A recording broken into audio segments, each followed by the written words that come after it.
فصل نمبر 94 میں نبی صلی اللہ علیہ وسلم کے پانی پینے کے طریقے کی حکمتیں. صحیح مسلم میں حضرت انس بن مالک سے حدیث مروی ہے، انہوں نے بیان کیا کہ رسول اللہ صلی اللہ علیہ وسلم پانی 3 سانس میں پیتے تھے اور فرماتے تھے کہ اس سے بڑی سیرابی، خوشگواری اور بیماریوں سے نجات ملتی ہے. یعنی اگر بہت پیاس بھی لگی ہے تو پانی ایک دم نہیں پیتے تھے، 3 حصوں میں پیتے. لیکن اس کا یہ مطلب نہیں کہ آپ 2 سپ پانی پی رہے ہیں تو اس کو بھی 3 سانس میں پیئیں. اس کا یہ مطلب نہیں. فرض کریں اگر آپ صرف 1 یا 2 گھونٹ پانی پی رہے ہیں تو اس کو آپ پی سکتے ہیں ایک وقت میں. اس حدیث کا مطلب یہ نہیں ہے کہ ہر پانی جب بھی آپ پینے لگیں اس کو 3 وقفوں سے پئیں. ہاں، اگر بہت زیادہ پیاس بھی لگی ہے اور جیسی بھی پیاس ہے تو اس کو روک روک کے پیتے. یعنی جہاں پر سانس لینے کی نوبت آتی گلاس اتار کے یا کٹورا یا پیالہ جو بھی ہوتا اس کو نیچے کرتے، سانس لیتے اور پھر اس کو پیتے اور پھر اس کے بعد تیسری دفعہ پیتے. اس کی پھر آبنوشی کی حکمتیں لکھی ہیں کہ اس طریقے سے پانی پینے سے کیا ہوتا ہے، جب ہم ٹھنڈا پانی پیتے ہیں تو ہمارے جسم کے اندر جو گرم بخارات ہوتے ہیں وہ اوپر کی طرف اسٹیم جو ہے اٹھتی ہے ٹھنڈا پانی پینے سے. اب آگ پہ بھی جب ٹھنڈا پانی ڈالتے ہیں تو کیا ہوتا ہے، بھاپ اٹھتی ہے نا. تو جب معدے میں بھی ڈالتے ہیں تو اس کے جو گرم بخارات ہیں تیزی سے باہر کی طرف آنے کی کوشش کرتے ہیں. یہ پیج نمبر 324 پر آپ اس کو دیکھیں کہ ایک فائدہ یہ بھی ہے کہ جب پینے والا پہلی مرتبہ پانی پیتا ہے تو گرم بخارات دخانی میں دھوئیں کی طرح جو پہلے سے قلب و جگر پر ہوتے ہیں اس جگہ پر ٹھنڈا پانی پہنچنے کی وجہ سے اوپر کی طرف بھاپ کی شکل میں اٹھتے ہیں جس کو طبیعت دور کرتی ہے، یعنی سانس لینے سے. مگر جب ایک ہی مرتبہ میں پانی پی لیا جائے تو ادھر سے ٹھنڈا پانی پیا جاتا ہے اور ادھر سے بخارات اوپر آتے ہیں اور دونوں ایک دوسرے کی مدافعت میں باہم ٹکرا جاتے ہیں جس کی وجہ سے اچھو لگ جاتا ہے. اس طرح پانی پینے والے کو پانی سے پورے طور پر سیرابی بھی نصیب نہیں ہوتی اور نہ خوشگواری حاصل ہوتی ہے. عبداللہ بن مبارک اور بہقی وغیرہ نے نبی صلی اللہ علیہ وسلم سے یہ حدیث روایت کی ہے کہ آپ نے فرمایا کہ جب تم میں سے کوئی پانی پیے تو اسے ٹھہر ٹھہر کر چسکی لے کر پیے اور غٹا غٹ نہ پیے کیونکہ اس سے جگر کی بیماری یا جگر کا درد ہوتا ہے. کہتے ہیں کہ یہ حدیث ضعیف ہے، صحیح نہیں ہے، لیکن چونکہ اس طریقے سے پینے سے نقصان ضرور پہنچتا ہے، ہو سکتا ہے کہ یہ بیماریاں نہ ہوں، کچھ اور ہوں، یا ہو سکتا ہے یہ ہوں بھی صحیح مگر اس کی روایت ضعیف ہے. اور 325 پیج پر نبی صلی اللہ علیہ وسلم سے روایت ہے کہ اونٹ کے پانی پینے کی طرح تم ایک سانس میں پانی نہ پیو بلکہ 2 یا 3 سانس میں پانی پیا کرو اور پینے سے پہلے بسم اللہ الرحمن الرحیم کہو اور پینے کے بعد حمد ثنائے الہی بیان کرو. اس کے بھی کہتے ہیں ایک راوی ضعیف ہے، لیکن یہ ایک مسنون طریقہ ہے کہ جب بھی کچھ کھاتے تو آپ دعا پڑھتے، یعنی پانی پیتے وقت بھی بسم اللہ کہتے اور پانی پی کر اللہ کا شکر ادا کرتے. اور عمومی رویہ آپ کا یہ تھا کہ پانی 3 سانس میں پیا جانا چاہیے. اور امام احمد بن حنبل رحمۃ اللہ علیہ نے فرمایا کہ جب کھانے میں 4 باتیں اکٹھی ہو جائیں تو سمجھ جاؤ کہ کھانا مکمل ہو گیا. کھانے کے شروع میں بسم اللہ پڑھنا، کھانے کے بعد حمد باری تعالی کرنا اور کھانے والوں کی کثرت یعنی مل کر بیٹھ کر کھانا کھانا اور کھانا حلال قسم کا کھانا. یہ جو ہیں 4 چیزیں اگر اکٹھی ہو جائیں تو کھانے کھانے کا بہت مزہ دوبالا ہو جاتا ہے. فصل نمبر 95 میں برتنوں کی حفاظت کے متعلق ہدایات نبوی. امام مسلم نے اپنی صحیح مسلم میں جابر بن عبداللہ کی حدیث نقل کی ہے. جابر کا بیان ہے کہ میں نے نبی صلی اللہ علیہ وآلہ وسلم کو فرماتے ہوئے سنا کہ اپنے برتنوں کو ڈھانک دو اور مشکیزوں کو باندھ دو، اس لیے کہ سال میں ایک رات ایسی ہوتی ہے جس میں بلا نازل ہوتی ہے. جن برتنوں پر ڈھکن نہ ہو یا جن مشکیزوں میں بندھن نہ ہو ان میں اس وبا کی بیماری گر پڑتی ہے. اگر یہ پانی اس طرح اوپن پڑا رہے تو کیا ہوگا؟ جراثیم آئیں گے، ارد گرد کی فضا کا اثر ہوگا اس پانی میں. کوئی کھانس رہا ہے، کوئی چھینک رہا ہے تو ہوا میں ذرات شامل ہوتے ہوتے جب ہوا ادھر سے گزرے گی تو اس میں بھی اپنا اثر چھوڑے گی. لیکن اگر یہ برتن ڈھکا ہوا ہے تو اس میں کسی قسم کی کسی بھی فضا کا کوئی نقصان دہ اثر نہیں ہوگا. مشک کا منہ بھی باندھ کے رکھتے تھے اور جب بھی ایسی کسی چیز سے مشک ہے یا گھڑا ہے اس میں سے جب آپ پانی انڈیلنے لگے تو تھوڑا سا پانی گرا دیں. کیوں؟ کنارے پہ ہو سکتا ہے رات کو کوئی کیڑا گزرا ہو تو اس کو بھی کھنگالنا ایک مسنون طریقہ ہے.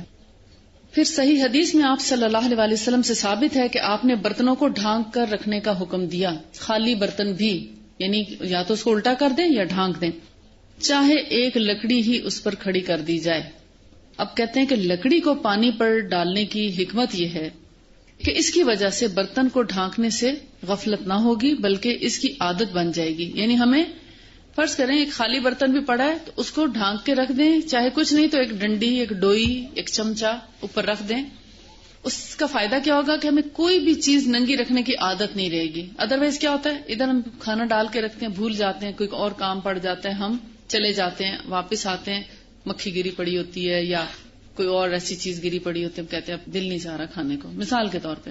لیکن اگر ہم نے کھانا ڈالا ہے, کہیں بھی جانے لگے, اوپر پلیٹ ایک اور دے دیں, کچھ نہیں پڑا, چمچی رکھ دیں, بسم اللہ پڑھ کے چمچ اوپر کھڑی کر دیں, تو کیا ہوگا, ہمیں اس سے عادت بنی رہے گی. اور اس میں ایک اہم نقطہ یہ بھی ہے کہ کبھی اگر کوئی جانور رینگتا ہوا پانی میں گر جائے تو لکڑی کا سہارا لے کر باہر آ جائے گا, گویا یہ لکڑی اس کے لیے پل کا کام دے گی اور وہ گرنے سے بچ جاتا ہے. یعنی بعض اوقات آتا ہے کیڑا, جانا چاہتا ہے مگر اس کے اوپر سے گزرتے گزرتے دوسری طرف اتر جاتا ہے, اور اگر گر گیا تو پھر بھی اس لکڑی کے سہارے نکل جائے گا. اور یہ روایت بھی صحیح ہے کہ آپ نے مشکیزے کو باندھتے ہوئے, یعنی اگر پانی مشک کے اندر ہے تو اس کو باندھتے ہوئے بسم اللہ الرحمن الرحیم پڑھنے کا حکم دیا, اس لیے کہ برتن ڈھانکتے وقت تسمیہ کیا ہوتا ہے, بسم اللہ پڑھنے سے شیطان دور بھاگ جاتا ہے اور کیڑے مکوڑے بھی اس کی بندش کی وجہ سے دور رہتے ہیں.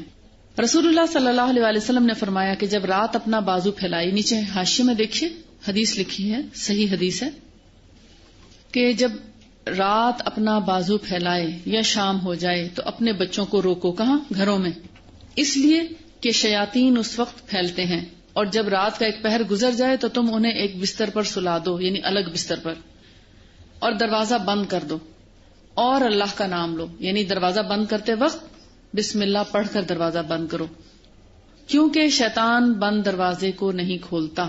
یعنی جس دروازے کو بسم اللہ پڑھ کر بند کیا جائے تو وہ دروازہ شیطان نہیں کھول سکتا.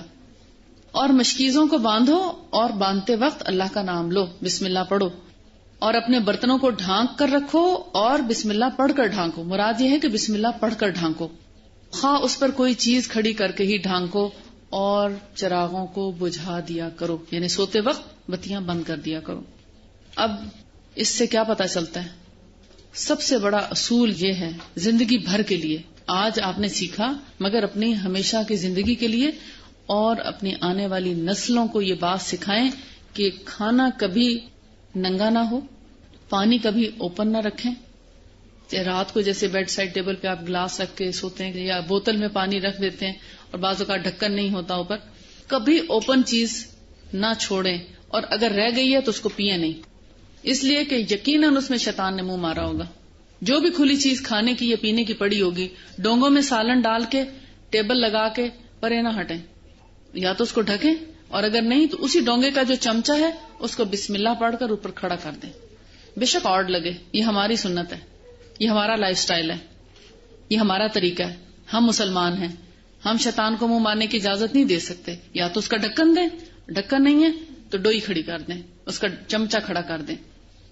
اگر ان کا لائف سٹائل ہے ننگا رکھنے کا تو ہوتا رہے, یہ ہمارا لائف سٹائل ہے, کیونکہ ہمارے نبی نے فرمایا ہم اپنی صحت کی حفاظت کرنا چاہتے ہیں, ہم بیمار نہیں ہونا چاہتے, ہم وہ کھانا نہیں کھانا چاہتے جس میں ہم سے پہلے شیطان منہ مار جائے, چاہے مہمانوں کی لگایا ہو چاہے اپنے لیے ہو. آپ کی اپنی ہنڈیاں ہے, ہنڈیاں پکتے ہوئے ننگی چھوڑ کے مت جائیں. اگر باہر کہیں ہٹنا ہے تو اس کو چاہے آدھا ڈھکن بھی ہو, ڈھکنا ضرور ہو. برتن دھو کے سیدھے کھلے چھوڑ کے مت رکھیں, ان کو یا تو الٹا دیں اور یا پھر ڈھک کے رکھیں. پتیلیاں ہیں دھو کے ہم کہتے ہیں چلیں ہم اب الماری میں رکھ رہے ہیں, اور بعض اگر الماری میں چھپکلی داخل ہو جاتی ہے, اور سیدھی پڑی ہوئی ہانڈیوں میں چھپکلی کا پیشاب اور مینگنے پڑی ہوئی نظر آتی ہیں. ہوتا ہے ایسے, ہم نے غور ہی نہیں کبھی کیا کہ ہے کیا. ہم کون سا دیکھتے ہیں کہ جو برتن اٹھا کے استعمال کرنے اس کے اندر کیا لگا, ہم تو کہتے دھو کے رکھا تھا, صحیح ہونا چاہیے, ہوگا پکا لی اس میں ہانڈی, جو گندگی ناپاکی.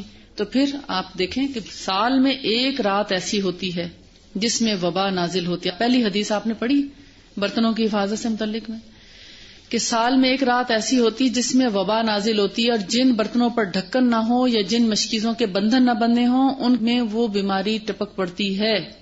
اور ایسے برتنوں میں کھانا کھا کر پھر لوگ بیمار ہوتے ہیں, اور وہ کھانا جو ننگا پڑا ہو اس کو کھا کر لوگ بیمار ہوتے ہیں. ہم کو نہیں معلوم وہ سال کی رات کون سی تھی, یہ نہیں بتایا گیا, اس لیے ہم ہر رات کو ہی وہ رات شمار کرتے ہوئے یہ سمجھتے ہوئے ہمیشہ ڈھک کے رکھنے کا ہمارے لیے حکم ہے. لہٰذا آج کے بعد یہ عادت بنا لیں، کبھی خالی برتن ہو تو ڈھکن کے بغیر نہ ہو یا الٹا رکھیں، اور اگر کھانا ڈالا ہے، پانی پینے کی چیز ڈالی ہے، اس کو اوپر نہ رکھیں. جتنی دیر میں آپ کھانا کھا رہے ہیں اتنی دیر میں آپ اپنے سامنے رکھ سکتے ہیں، لیکن جب کھانا کھا چکے، یعنی اگر کھانا بچ گیا ہے، جیسے ڈونگے میں سالن بچ جاتا ہے تو اس کو ڈھک کے ہی رکھیں. بعض آپ دیکھیں کہ لوگوں کو نظر کس طرح لگتی ہے، کسی کی نظر پڑتی ہے نا کھانے پہ، اور جب وہ بائٹ لے رہا ہوتا ہے تو بعض اوقات اس بائٹ ہی کو نظر لگ چکی ہوتی ہے اور وہ کھاتا ہے، انسان کو تکلیف دے جاتا ہے. اور میں نے حرم میں کچھ جگہوں پر ایسے دیکھا کہ حرم کے ارد گرد جیسے ہوٹلز وغیرہ بنے ہوئے ہیں، زمزم ہے یا کچھ اور، تو وہاں پر جب لوگ بیٹھے کھانا کھا رہے ہوتے ہیں تو میں نے دیکھا ہے کہ بہت سے ایسے اللہ والے لوگ کیا کرتے ہیں کہ کھانا کھاتے وقت بھی میں نے دیکھا ہے کہ ان کی جو پلیٹ ہے انہوں نے اس کے اوپر فائل رکھی ہوتی تھی. مثلا چاول کھا رہے ہیں تو چاول کی جس سائڈ سے کھا رہے ہیں صرف اتنی جگہ اوپن ہوتی تھی اور باقی جگہ وہ کور کر کے رکھتے تھے. مطلب اتنے بھی کانشیس لوگ ہیں کہ وہ جو پلیٹ جس میں ہم کھا رہے ہیں وہ بھی تھوڑی سی ڈھکی ہوئی ہو تو بہتر ہے، وہ بھی ننگی نہ ہو. یعنی جس کے پاس علم ہوتا ہے وہ فائدہ حاصل کر لیتا ہے عمل کے بعد. اسی طرح پانی پینے میں جو احتیاطی تدابیر ہیں رسول اللہ صلی اللہ علیہ وسلم کی، فصل نمبر 96 میں سنن ابو داؤد میں حضرت ابو سعید خدری سے روایت ہے، انہوں نے بیان کیا کہ رسول اللہ صلی اللہ علیہ وسلم نے پیالے کے رکھنے سے پانی پینے سے اور پانی میں پھونک مارنے سے منع فرمایا. پیالے کا رکھنا کیا ہوتا ہے؟ جیسے ہمارے ہاں ٹی پاٹ ہوتی ہے نا، چینک جس کو بولتے ہیں ٹی پاٹ، تو اس کا جو سوراخ ہوتا ہے جس سے ہم انڈیل کے یا سراہی کا جو منہ ہوتا ہے اس کے ساتھ منہ لگا کے پانی پینے کو پسند نہیں فرمایا. اس میں پھر وہ باٹلز بھی آ جاتی ہیں جو اسٹرا کے ساتھ ہم پانی پیتے ہیں کہ کیا، یا جوسز ایسے جن کو اسٹرا لگا کے جوس پیا جاتا ہے، اور جب جوس کا ڈبہ ختم ہوتا ہے تو پتہ لگتا ہے اندر کوئی چیز کھڑک رہی ہے. ایسی چیزیں نہ استعمال کریں جس کے اندر آپ کو پتہ ہی نہیں کہ کیا. کبھی ایسے برتن میں رسول اللہ صلی اللہ علیہ وسلم نے پانی نہیں پیا، دودھ نہیں پیا جو ویزیبل نہ ہو. اس میں سب سے اچھا شیشے کا اور پھر اس کے بعد سفید چینی کا برتن ہے. رنگ دار برتنوں کو پسند نہیں فرمایا. جیسے ہمارے ہاں کالے پیلے ہر طرح کے برتن ہوتے ہیں، کالے رنگ کے برتن میں آپ نے کبھی کھانا نہیں کھایا. اگر مشک میں پانی ہے تو اس کو پہلے پیالے میں انڈیلتے اور پیتے وقت تاکہ پتا ہو کہ ہم کیا پی رہے ہیں. نلکا اگر جیسے ہینڈ پمپ ہوتا ہے اس کو چلا کے پانی پی رہے ہیں، کیا پتا اس کے اندر کوئی چیز ہی گر گئی اور وہ ایک دم پیتے پیتے حلق میں چلی جائے. تو ایسے کبھی کوئی چیز استعمال نہ کریں جو آپ کو نظر نہیں آ رہی. ریڈی میڈ چیز، ٹن پیک. ابھی مجھے پچھلے ہفتے کسی نے واقعہ بتایا دوسری کلاس میں نیول کمپلیکس کے، کہ پکنک پہ گئے ان کے کچھ کولیگز، تو ایک خاتون نے ایک ٹن پیک کھولا، اس کو جب منہ لگایا اور تھوڑی دیر کے بعد اس کی ڈیتھ ہو گئی. تو سمجھ ہی نہیں آیا کہ یہ کیا ہوا. جب وہ ٹن پیک اس کا جو اس نے استعمال کیا تھا، ہوتا ہے نا فرق ٹائپ کی ہوتی ہیں بوتلیں، پتا ہوتا ہے اس نے کون سی بوئی. جب ریسرچ کی گئی تو اس کے اوپر کوئی زہریلی چیز لگی ہوئی تھی. یعنی اس نے سوچا ٹن پیک صاف ہی ہوگا. اب دیکھیں ٹن پیکس پڑے ہوتے ہیں کارٹن کے اندر سیدھے پڑے ہوتے ہیں، کیا خبر اوپر سے سانپ گزر رہا ہے، بچھو گزر رہا ہے، کس نے کیا شٹ کر دی ہے، کیا کر دی ہے. اب ہم کھولتے ہیں اور منہ لگا لیتے ہیں، دھویا نہیں، صاف نہیں کیا. اب یہ نہیں معلوم اندر کیا کچھ بھرا ہوا ہے، ٹن کے اندر کچھ نظر نہیں آتا. تو ایسی چیزیں اپنی صحت کی حفاظت کی خاطر ترک کر دیں. اللہ تعالیٰ آپ کو زنجبیل پلائے. پانی میں پھونک مارنے سے آپ صلی اللہ علیہ وسلم نے ممانعت کی ہے. اور ممانعت کس لیے ہے کہ پھونک مارنے والے کے منہ سے ایک تو بدبو ہوتی ہے، خارج ہوتی ہے جو اس کے اندر شامل ہو جاتی ہے. دوسرا آپ کو پتا ہے کاربن ڈائی آکسائڈ ہمارے سانس سے خارج ہوتی ہے جو ہمارے لیے نقصان دہ ہے، اور اس بو کی وجہ سے بھی کراہت ہوتی ہے. اور خاص کر اگر کسی کا منہ خراب ہے، گلا خراب ہے، گلا جب خراب ہوتا ہے تو کیا ہوتا ہے، اس کا اثر بھی اس کھانے میں آ جائے گا اور وہ کھانا ایک طرح سے گندا ہو جائے گا ان جراثیم کی وجہ سے. الغرض پانی میں پھونک مارنے والے کے سانس کی گندگی پانی میں شامل ہو جاتی ہے جس سے نقصان پہنچتا ہے. اسی لیے رسول اللہ صلی اللہ علیہ وآلہ وسلم نے برتن میں سانس لینے اور پھونک مارنے سے منع فرمایا ہے. حضرت ابن عباس سے روایت ہے، انہوں نے بیان کیا کہ رسول اللہ صلی اللہ علیہ وآلہ وسلم نے پانی کے برتن میں سانس لینے اور اس میں پھونک مارنے سے منع فرمایا ہے. فصل نمبر 97 دودھ پینے کا طریقہ کار آپ صلی اللہ علیہ وآلہ وسلم کا. آپ کبھی تازہ دودھ پیتے اور کبھی یعنی تازہ دودھ بغیر ابالے، بغیر پانی مکس کیے، فریش ایز اٹ از پی لیتے، اور کبھی پانی ملا کر پیتے. اور گرم علاقوں میں دودھ تازہ یا پکا کر پیتے ہیں. یہ حفاظت کے لیے بہت اچھا ہے. یعنی تازہ دودھ ہو تو فریش جیسے بکری کا، گائے کا، جس کا بھی ہو، اگر اس کے اوپر ابھی جھاگ بھی ہے اور تازہ فوراً نکلا ہوا ہے تو اس کو پینے میں کوئی بیماری کا خدشہ نہیں ہے.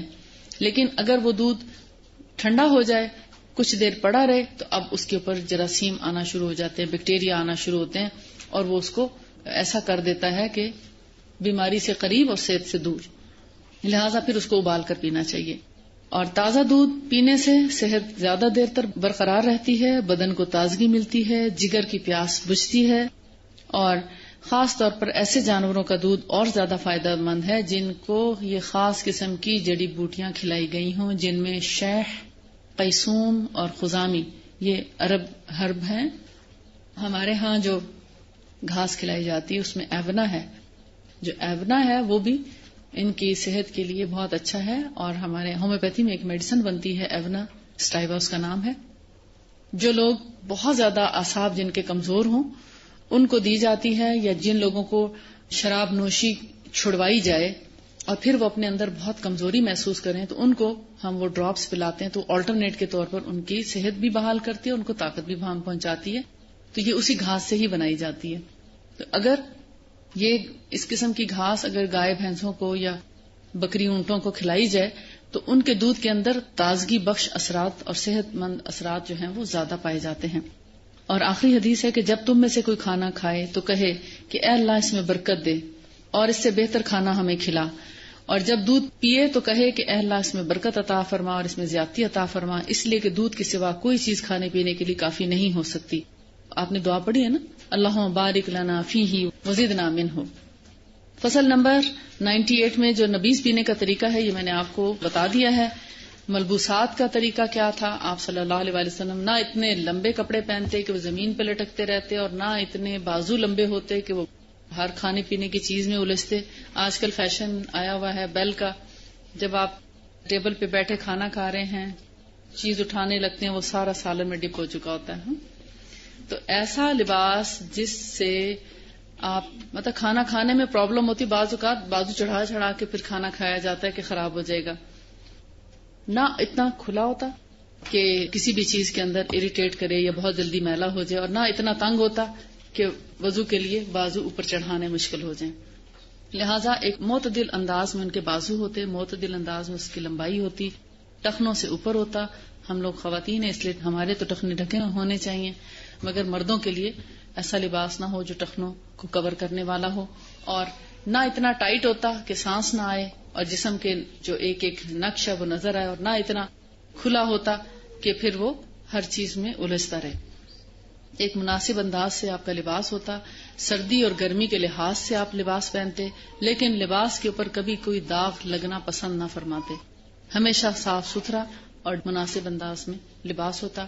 اور یہ ایک خلاصہ بتا دیا، آپ اس کو خود جا کر دیکھیں تو آپ کو اندازہ ہوگا. پھر رنگ کیسا ہو اور جو سٹائل ہے وہ کیسا ہوتا، وہ سارا آپ اس میں پڑھیں کہ رسول اللہ کے لباس کے استعمال کا طریقہ کیا تھا.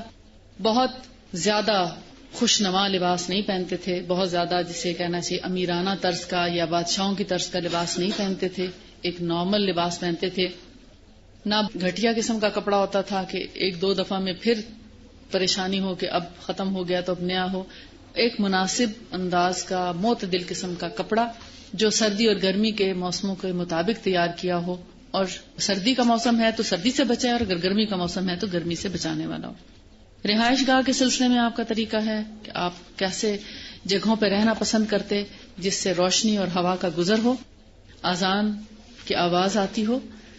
اور کچے گھر میں رہنا زیادہ پسند کیا کیونکہ کچا گھر جو ہے وہ ایئر کنڈیشنڈ ہوتا ہے، سردی میں گرم ہوتا ہے، گرمیوں میں ٹھنڈا ہوتا ہے. ایکسٹرا الیکٹریسٹی اور کسی گیس وغیرہ کی اس میں ضرورت نہیں ہوتی، نہ ہیٹر لگانے کی ضرورت ہوتی ہے اور نہ ہی اس میں اے سی لگانے کی ضرورت. قدرتی طور پر ایئر کنڈیشنڈ ہوتا ہے.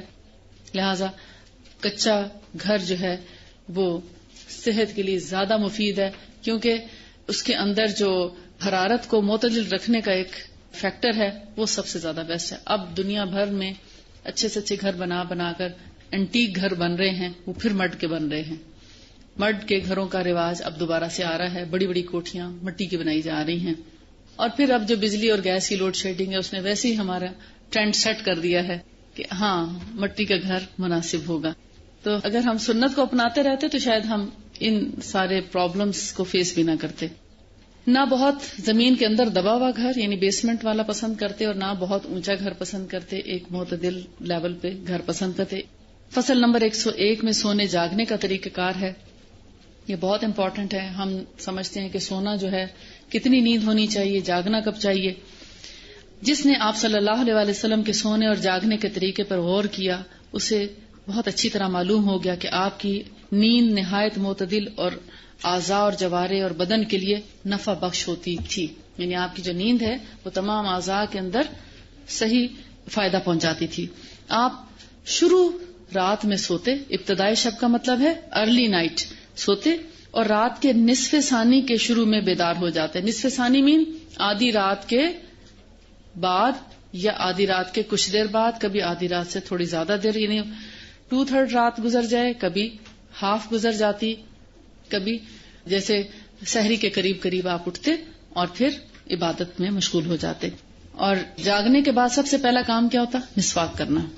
وہ دعائیں وغیرہ آپ نے سب پڑھی ہیں کہ آپ اٹھتے اللہ کا ذکر کرتے اور پھر چہرے پر ہاتھ پھیرتے, وہ سارے سنتیں الگ ہیں. اس میں انہوں نے اتنی ڈیٹیل سے نہیں بتایا, وہ آپ نے چونکہ پڑھ رکھی ہیں اس لیے میرا خیال ہے اس میں مینشن کرنا میں ضروری نہیں سمجھتی وقت کی کمی کے باعث, کہ سو کر اٹھتے اللہ کا ذکر کرتے, اللہ کو یاد کرتے, دعا پڑھتے سو کر اٹھنے کی, اپنے چہرے پر ہاتھ پھیرتے اور پھر کچھ کلمات اور ادا کرتے سورہ آل عمران کے, پھر اللہم رب جبرائیل و میکائیل وہ دعا ہے, اسی طرح کی اور دعائیں ہیں, وہ سب پڑھتے اور نماز کے لیے کھڑے ہو جاتے. لیکن وضو سے پہلے آپ مسواک ضرور کرتے, اور جتنا آپ کو توفیق ہوتی آپ اللہ کے آگے جھکتے.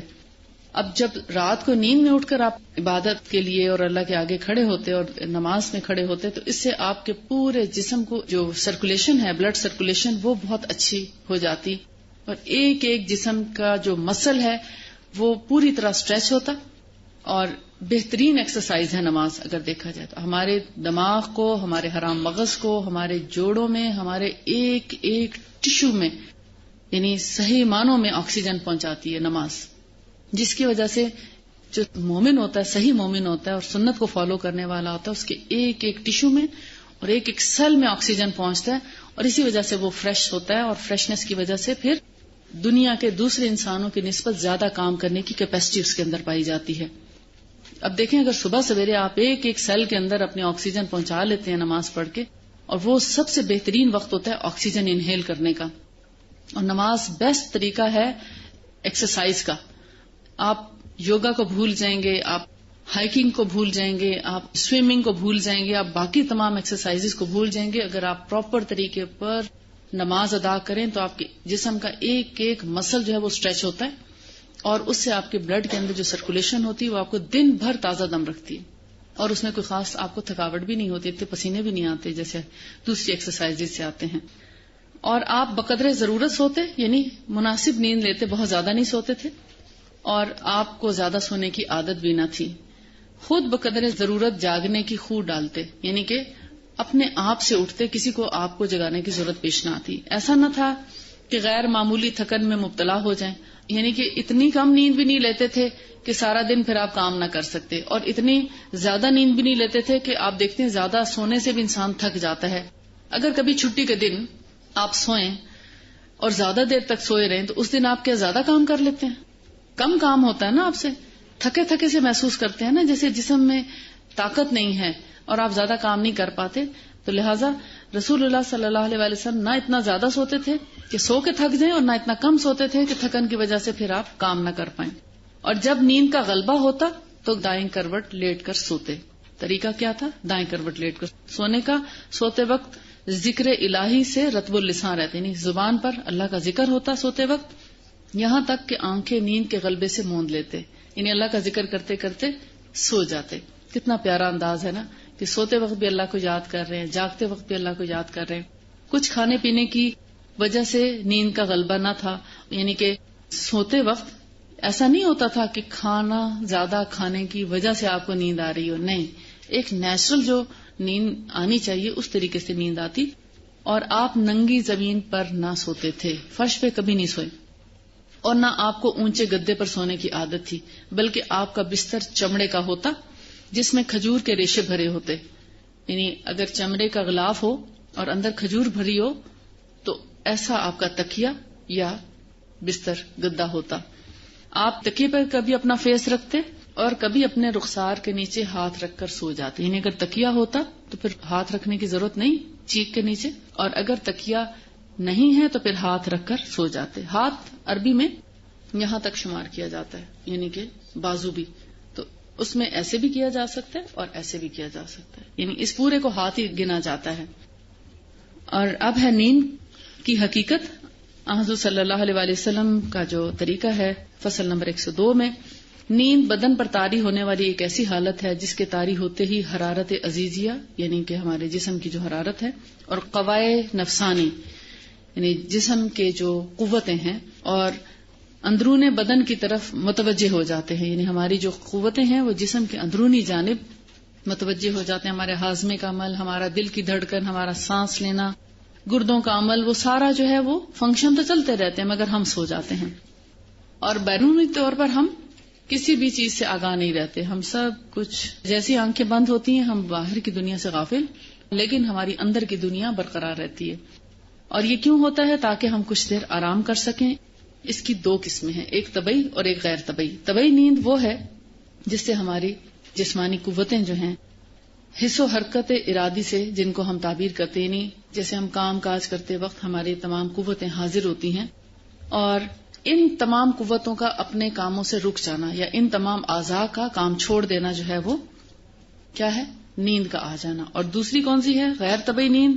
کسی خاص عارضہ یا بیماری کی وجہ پر ہوتی. کہتے ہیں زیادہ نیند آنا نقص ہے، بیماری ہے. زیادہ نیند کسی بیماری کی وجہ سے آتی، اس کا علاج ہونا چاہیے. کم نیند میں جسم کو فریش ہونا چاہیے.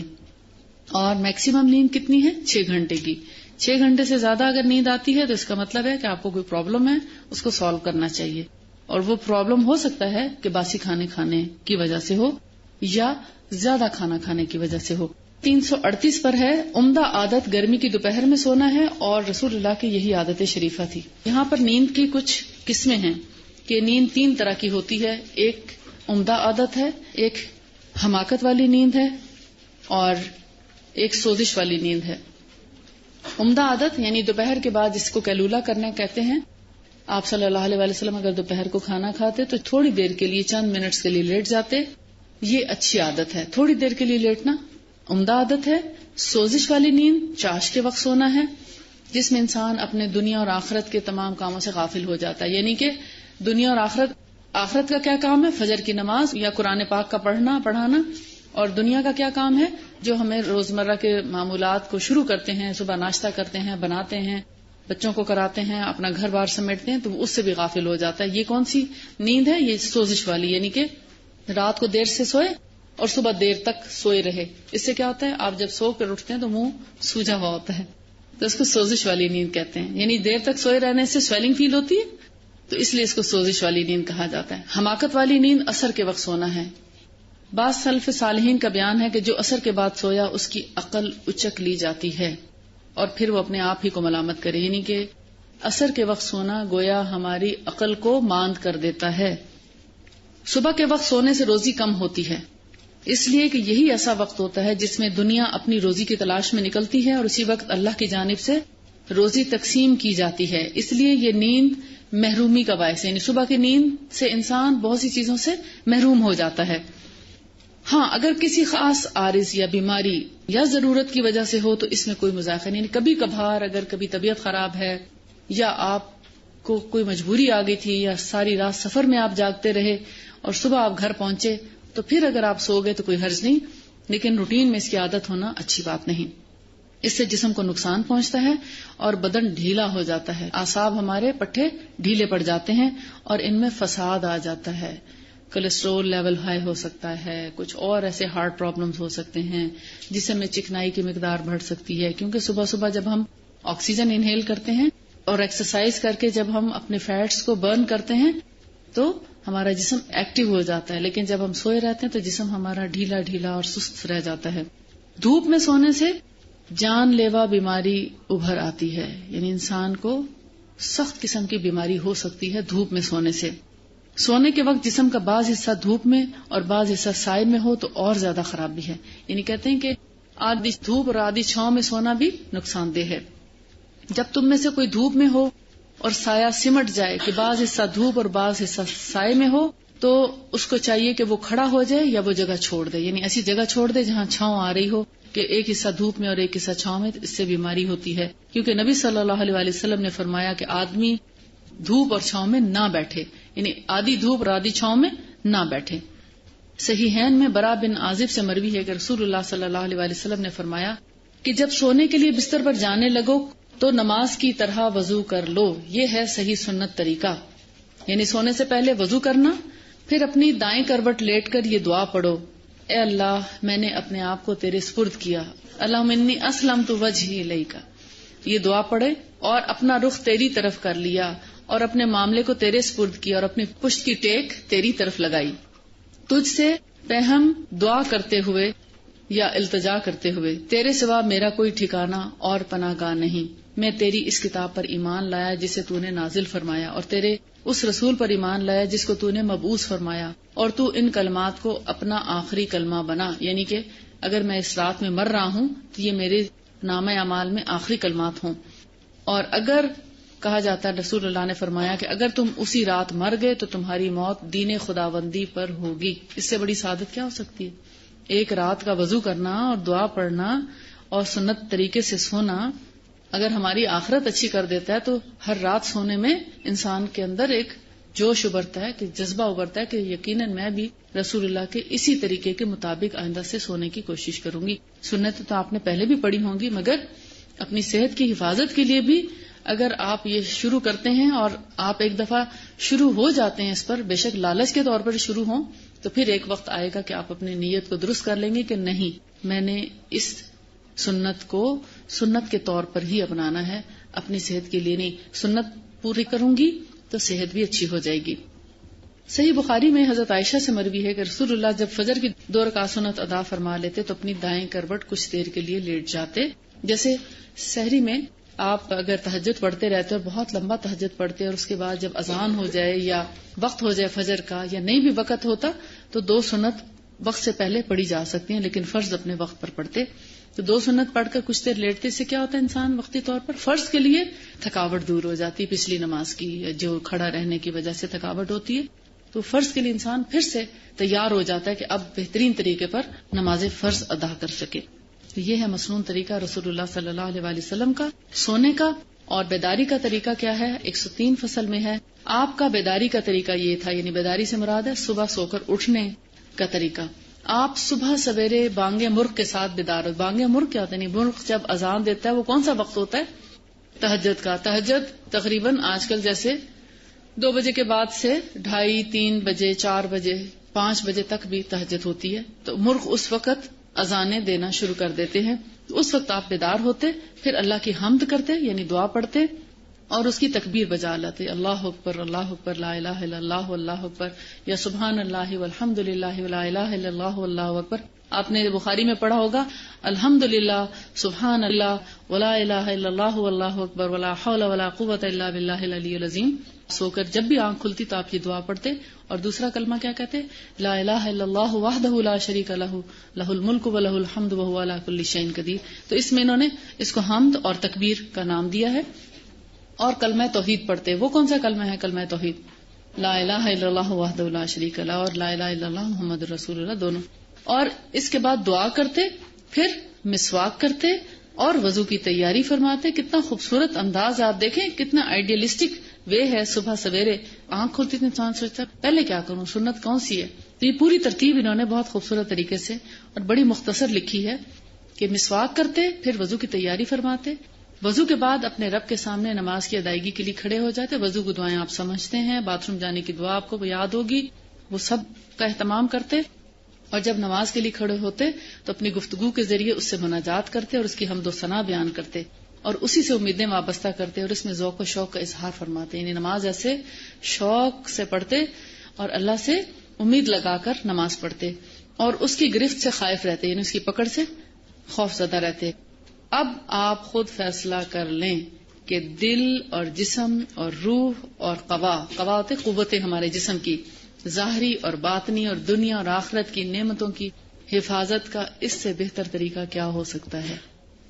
سونے کا وقت رات کی پہلی نیند، کھانا سونے سے 3 گھنٹے پہلے کھایا ہے، کھانے کے بعد نماز پڑھی، کچھ چہل قدمی کی، پھر ارلی نائٹ سوئے، کس طریقے سے سوئے وہ سارا آپ نے پڑھا، پھر سو کر اٹھے کب، اٹھنے کے بعد کیا کیا کام کیے، اور پھر نماز کے لیے تیار ہو گئے، اور نماز کے بعد اب دنیا بھر کے کاموں کے لیے پوری طرح تیار ہے، اور کتنا ارلی تیار ہے.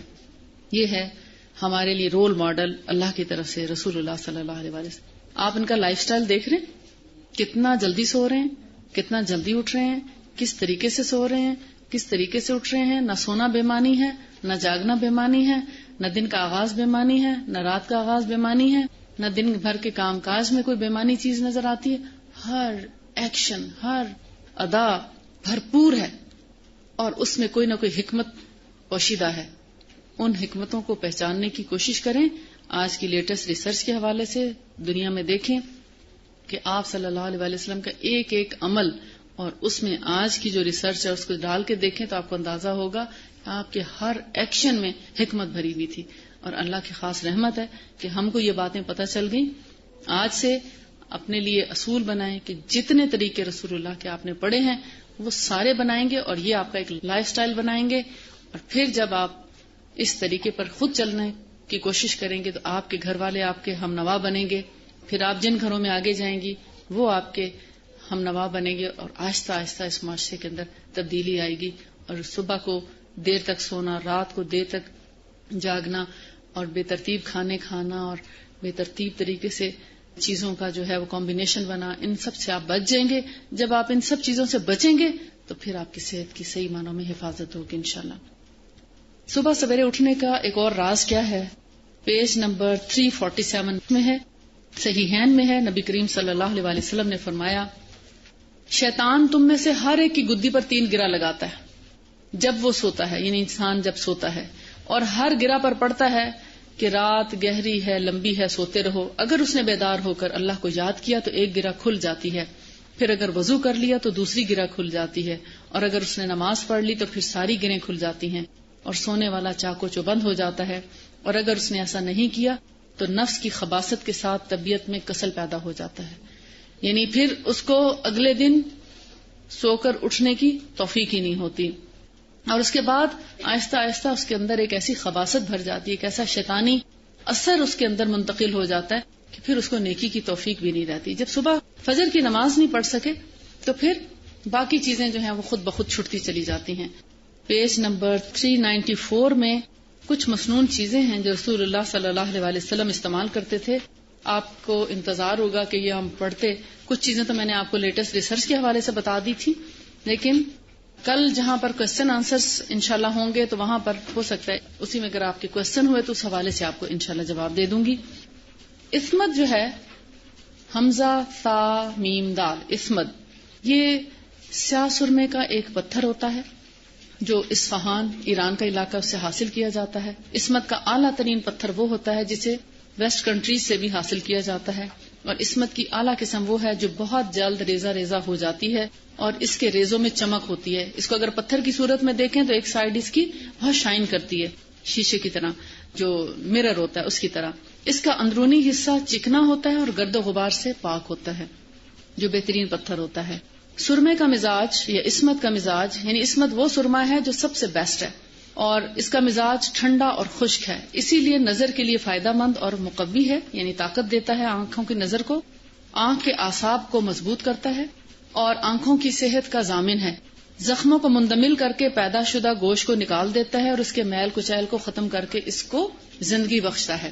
یعنی آنکھوں کے جو میل کچیل ہے اس کو دور کر کے زندگی اس لیے بخشتا ہے کہ آنکھیں جب صاف ہو جاتی ہیں تو انسان کو اچھے طریقے سے نظر آنا شروع ہو جاتا ہے. اور اگر پانی ملا شہد، یعنی کہ شہد کے اندر اگر پانی ملا کر سرمے کے ساتھ استعمال کیا جائے، مثال کے طور پر شہد اور پانی اگر ہم وزن ملا ہوا ہے، یا ایک حصہ شہد اور 3 حصے پانی یا 4 حصے پانی ہے، 1 قطرہ اور 3 قطرے آپ کر لیں، اس میں اگر آپ سلائی ڈپ کر لیتے ہیں اور پھر اس سلائی کے ساتھ آپ سرما لگانا جب شروع کرتے ہیں تو اس طریقے سے لگائے گئے سرمے سے سر درد ختم ہو جاتا ہے. یعنی ایسا سرما جس سے پہلے سلائی کو شہد اور پانی میں لگا لیا جائے اور پھر اس سلائی پر سرما لگا کر اگر آنکھوں پر لگائیں تو ایسے میں بہت سے سر درد ٹھیک ہو سکتے ہیں. ضروری نہیں کہ ہر سر درد ٹھیک ہو، لیکن کافی حد تک افاقہ ہو جاتا ہے. اور اگر اس کو باریک کر کے تازہ چربی مراد یعنی آپ اس کو گھی بھی سمجھ سکتے ہیں، گھی میں ملا کر جلے ہوئے حصے پر لگایا جائے، کس کو؟ عصمت کو یا سرمے کو، تو اس کے لیپ سے یعنی سرما اور گھی کا جو لیپ ہے یا وہ لوشن کی طرح بن جائے گی. تو اگر خدا نہ خواستہ کوئی حصہ جل گیا جسم کا تو اس کے اوپر اگر اس کا لیپ کر دیں اس لوشن کا، تو ایسا جلا ہوا حصہ جو ہے اس میں کبھی پس نہیں پڑے گی، ریشہ نہیں ہوگا اس میں.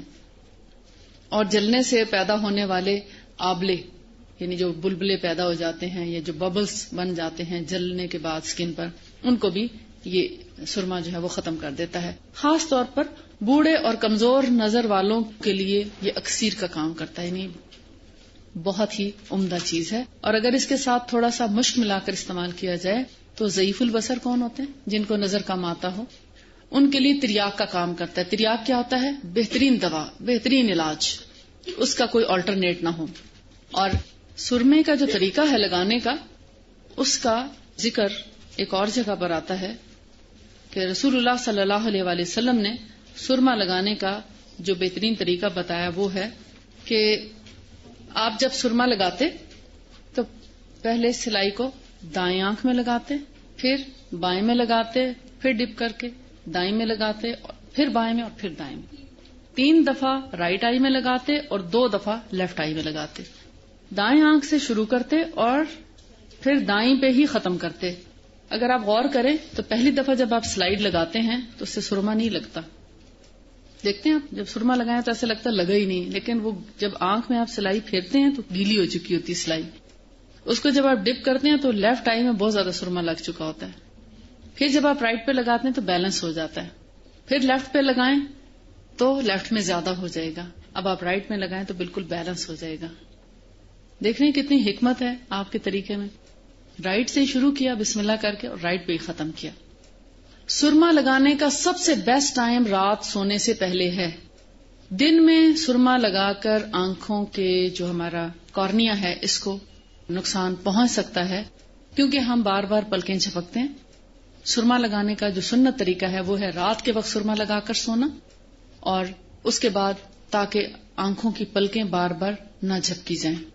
اور جب رات بھر سرما ہماری آنکھوں میں لگا رہتا ہے تبھی وہ آنکھوں کے میل کچیل ریشے اور جو اس کے اندر ککرے پیدا ہو جاتے ہیں ان کو بھی ختم کر سکتا ہے.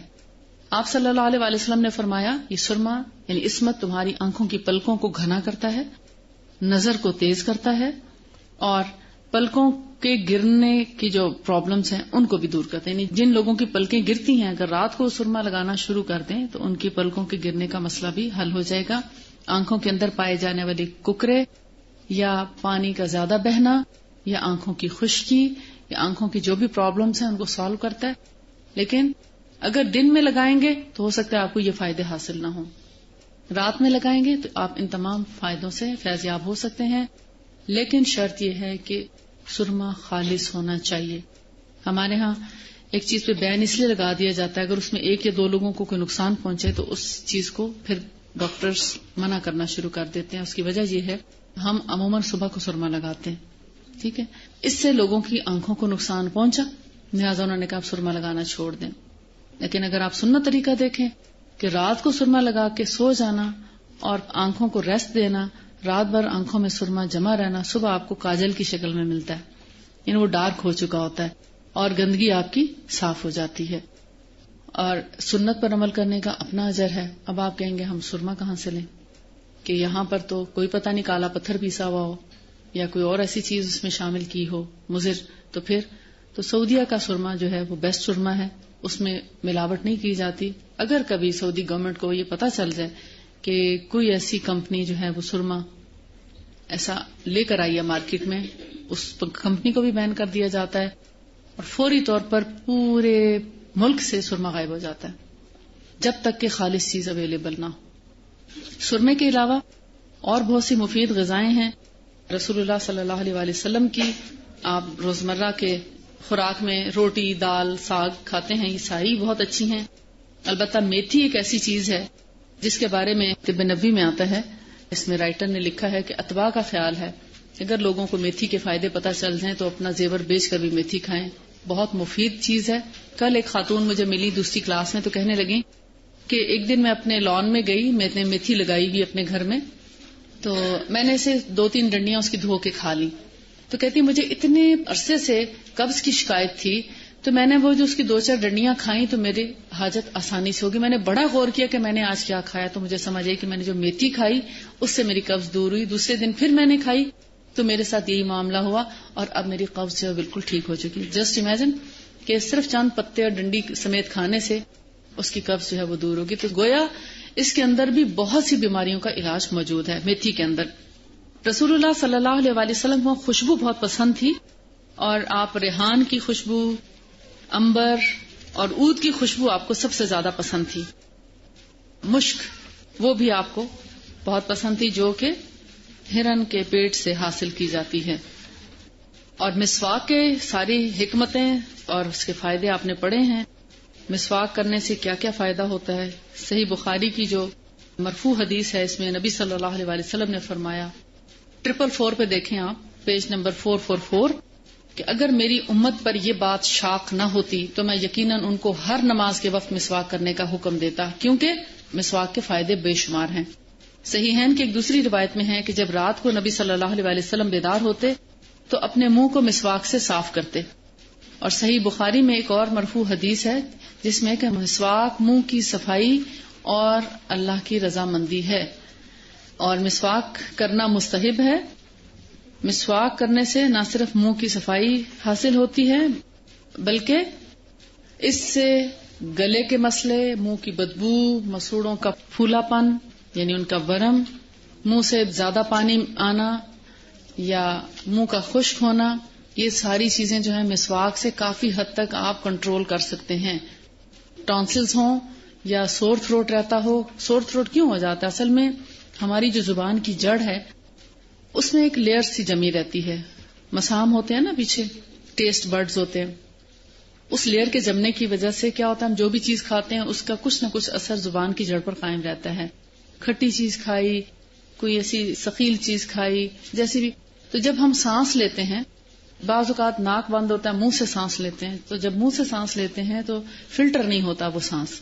ناک کے ذریعے سانس لینے سے ناک کے اندر کے جو بال ہیں وہ اس ہوا کو فلٹر بھی کرتے ہیں، اور ناک کے اندر سے ہوا جب ہمارے پھیپھڑوں میں پہنچتی ہے تو ایک ٹیمپریچر کو برقرار کر کے لیول پہ لا کے اندر ہم سانس کو لیتے ہیں۔ لیکن جو لوگ منہ سے سانس لیتے ہیں وہ ڈائریکٹ ان کے گلے کو جا کے لگتا ہے، اور وہ چونکہ فلٹر نہیں ہوتی اس کے اندر کئی قسم کے بیکٹیریا، جراثیم جو ہیں وہ ہم انہیل کر لیتے ہیں، اور خاص طور پر جا کر وہ زبان کی جڑ پر پہلے سے آ جاتے ہیں۔ جب زبان کی جڑ پہ جا کے وہ بیکٹیریا جمتے ہیں تو اسی سے کیا ہوتا ہے، پھر آہستہ آہستہ ہمارا گلا خراب ہونا شروع ہو جاتا ہے۔ تو جن کی زبان کی جڑ صاف رہے ان کو گلے کے مسائل کا بھی کم سامنا کرنا پڑتا ہے۔ تو مسواک ایک ایسی پیاری چیز ہے، آپ کو طریقہ تو آتا ہوگا کہ دانتوں کو نہ صرف صاف کرنا چاہیے اس سے، بلکہ رسول اللہ صلی اللہ علیہ وآلہ وسلم کا طریقہ کیا ہے کہ آپ گلے کے اندر تک، اندر سے مراد یہ ہے جہاں تک مسام بنے ہیں زبان کے، وہاں تک مسواک کرتے، اور حدیث میں آپ نے پڑھا کہ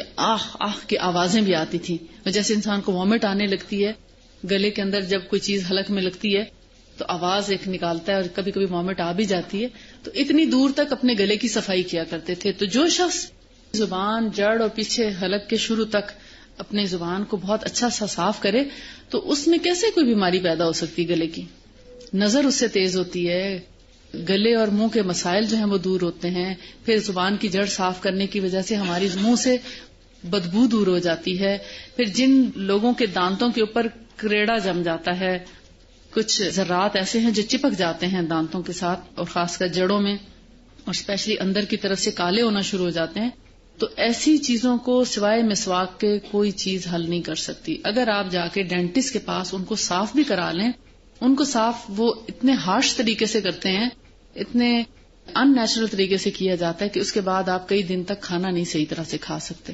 اور ٹھنڈا گرم لگتا رہتا ہے، کیونکہ کھرچ کھرچ کے اس کو صاف کرتے ہیں اور پھر دانت کی جو پالش ہے وہ ختم ہو جاتی ہے اور اس کے بعد پھر جلدی سے وہ جمنا شروع ہو جاتا ہے. لیکن جو لوگ مسواک کرتے رہیں تو ان کے دانتوں پر ایسی میل کچیل جمنے نہیں پاتی اور ڈاکٹر کا خرچ بھی بچتا ہے اور دانت بھی خوبصورت اور صحت مند رہتے ہیں اور زیادہ عرصے تک ان کی زندگی بھی رہتی ہے. جو مسواک ذرا خشک ہوتے ہیں ان کو تھوڑی دیر پانی میں بھگویا جا سکتا ہے، لیکن زیادہ دیر اس لیے نہ بھگوئیں کہ ان کے سارے منرلز تو ویسٹ ہو جائیں گے، کیونکہ مسواک کے اندر ایسے منرلز ہوتے ہیں جو ہمارے دانتوں، مسوڑوں، منہ کے لیے بڑے مفید ہیں. جن لوگوں کے منہ اتنے پک چکے ہیں کہ اب ان کے اندر مسواک وہ کر نہیں سکتے، تو سب سے پہلے سب سے سافٹ مسواک ہوتا ہے زیتون کا. تازہ زیتون کا نہیں، تازہ کا ذرا ہارڈ ہوتا ہے. تازہ زیتون کا بالکل فریش گرین کلر میں مسواک ملتا ہے، وہ ذرا ہارڈ ہوتا ہے، لیکن جو پک چکا ہوتا ہے براؤن کلر میں آ جاتا ہے تو اس کے ریشے خاصے سافٹ ہوتے ہیں. اس سے آپ شروع کریں، پھر آہستہ آہستہ پیلو، کیکر، نیم، ان سب پر بھی آ جائیں. نیم کا مسواک سب سے زیادہ اینٹی سیپٹک ہے، یعنی آپ کے جتنے جرمز اور بیکٹیریاز ہیں ان سب کو کل کرنے کے لیے بہترین دوا بھی ہے. اور مسواک بدل بدل کے کرتے رہنا چاہیے تاکہ ہر طرح کے جو فائدے ہیں وہ آپ کو حاصل ہو سکیں. 462 پیج پر آپ دیکھیں خوشبو کے بارے میں نبی صلی اللہ علیہ وسلم کیا بتا رہے ہیں. رسول اللہ سے یہ بات ثابت ہے کہ آپ نے فرمایا تمہاری دنیا کی 2 چیزیں مجھے بہت پسند ہیں، ایک عورت اور دوسری خوشبو، اور میری آنکھوں کی ٹھنڈک نماز میں ہے، یعنی دل میرا نماز میں لگتا ہے اور آنکھیں میری اس سے خوش رہتی ہیں. تو خوشبو جو ہے آپ کو پسند تھی، اور خوشبو میں بہت سی خوشبوئیں ہیں، اور خوشبو لگا کر باہر مارکیٹ میں نہ جائیں. یہ عود کی خوشبو بڑی ہلکی ہوتی ہے، اس کا فائدہ یہ ہے بہت لائٹ ہوتی ہے. اگر اس کو ہم آرمپٹس میں لگا لیں تو کیا ہوگا، آپ کو تو خوشبو محسوس ہوگی، کسی دوسرے کو نہیں ہوگی، یا بہت قریب جو بیٹھا ہے اس کو محسوس ہوگی، دوسرے کو نہیں. اور یہ بہت تیز نہیں ہے کہ بہت دور تک پھیلے. اور عورتوں کی خوشبو دور تک نہ پھیلنے کا ایک فائدہ یہ بھی ہے کہ جتنے جن اور شیاطین آس پاس سے گزرتے ہیں وہ اس کی طرف زیادہ اٹریکٹ نہیں ہوتے. جبکہ تیز خوشبو اگر عورت لگائے تو جس کی خوشبو دور تک پھیلے، آس پاس سے گزرنے والے جن اور شیاطین جو ہیں اس عورت کی طرف متوجہ ہوتے ہیں اور پھر کچھ نہ کچھ نقصان بھی پہنچانے کا باعث بن جاتے ہیں. اس لیے ہمیں عورتوں کو جو ہلکی خوشبو کا کہا گیا، اس میں ایک حکمت یہ بھی ہے کہ ہم بہت سی بلاؤں سے بچے رہتے ہیں، اور یہ بلائیں صرف جنوں میں نہیں انسانوں میں بھی ہوتی ہیں. اسی لیے حکم ہے نا کہ ہلکی خوشبو عورت استعمال کرے کہ غیر محرم کو خوشبو نہ جائے، کیونکہ غیر محرم اگر اس خوشبو کو سونگیں گے تو خواہ اس عورت کی طرف اٹریکٹ ہوگا، اور ایک دفعہ جب اٹریکٹ ہو جائے تو آپ کو پتہ ہے پیچھا چھڑانا مشکل ہو جاتا ہے، اور پھر آپ کی اپنے عبادات میں خلل، آپ کے اپنے روزمرہ کے معمولات میں خلل، اور آپ کی جو توجہ ہے وہ اہم کاموں سے ہٹ کر ایک پریشانی کا باعث بن جاتی ہے. تو بہتر ہے ایسا کام ہی نہ کریں جس سے آپ کو مصیبت کا سامنا کرنا پڑے. ایسا ہے لسٹ تو ایسا میں نے تو چونکہ پڑھ کے یہ چیزیں سیکھی ہیں. بہت سی کتابیں، چھوٹی چھوٹی پتلی پتلی کتابیں آپ کی بلکہ بک سٹال پر بھی میں نے دیکھی ہیں، جن میں ایک تو ہے رسول اللہ کی غذائیں اور ان کے فوائد یا خواص، اور کچھ ایسی کتابیں ہیں جن کے اندر سبزیوں کے خواص لکھے ہوں گے، پھلوں کے خواص لکھے ہوں گے، یا بہت سی اور چیزوں کے خواص لکھے ہوں گے. تو ایسی کتابیں لیا کریں، ان کو پڑھا کریں. میں نے بھی اسی طریقے سے سیکھا ہے، یعنی ضروری نہیں کہ بھئی ساری چیزیں میں نے طب نبوی سے ہی سیکھی ہوں. میں نے ایسی کتابیں لے کر بڑے شوق سے میں نے خریدی کتابیں، اور ان کو پڑھ کے دیکھا پانی کا کیا فائدہ ہے، اس کے کیا خواص ہیں، سبزیوں کے، پھلوں کے، اناج کے، مختلف اناج جو ہیں وہ کیا کیا تاثیر رکھتے ہیں، اور اس کے علاوہ اور جیسے گھی ہے، شہد ہے، اور جتنی چیزیں ہم استعمال کرتے ہیں، دالیں وغیرہ یا اور چیزیں، تو ان کے کیا کیا خواص ہیں. تو یہ چیزیں پڑھنے سے ہی آتی ہیں. تو جتنا آپ کوشش کریں گے اتنا آپ کو ملتا جائے گا. لیس للانسان الا ما سعى. اگر آپ کو لسٹ مل بھی جائے گی تو وہ آپ رکھ کے کہیں بھول جائیں گے، اور پھر بھی آپ کو یاد نہیں رہے گا کہ کون سے خواص کس چیز کے ہیں. اس لیے جو چیز آپ تکلیف اٹھا کے حاصل کریں گے وہ آپ کو زیادہ دیر تک یاد بھی رہے گی اور فائدہ بھی دے گی. اس کو ہم یہیں پہ ختم کرتے ہیں. سبحانک اللہم و بحمدک، نشہد ان لا الہ الا انت، نستغفرک و نتوب الیک. السلام علیکم و رحمۃ اللہ وبرکاتہ. وعلیکم السلام.